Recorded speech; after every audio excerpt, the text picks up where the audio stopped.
Yani bizi faciə gözləyir, biz hara gedirik?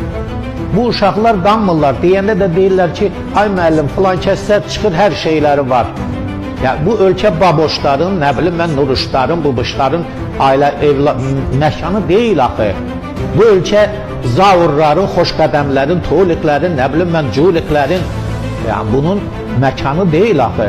Bu ölkə ziyalı bir ölkədir. Bu ölkənin xalqı əxlaqlı, tərbiyəli, kifayət qədər bizdə bu Azərbaycan xalqını yüksək səviyyədə təmsil edənlər var. Mənim müraciətim cənab prezidentədir, hörmətli Mehriban xanımadır. İnanın cənab prezident, Mehriban xanım, sizə informasiya çatdırılmır. Azərbaycan telekanalları yaman gündədir, faciədir, bizi böyük faciələr gözləyir. Biz evdə artıq televizor aça bilmirik. Mən üzümü tuturam Milli Məclisə, xahiş eləyirəm, dönə-dönə sizə yalvarıram. Bu TikTok'u bağlayın Azərbaycanda. Hara gedirik biz? Nədir bu? LGBT qadağan olunsun. Azərbaycanda bu işləri təbliğ edən, həyata keçirən qəsdən 5-ci kolonun adamları var. Bunları aradan qaldırmaq lazımdır. Bu istiqamətə bax.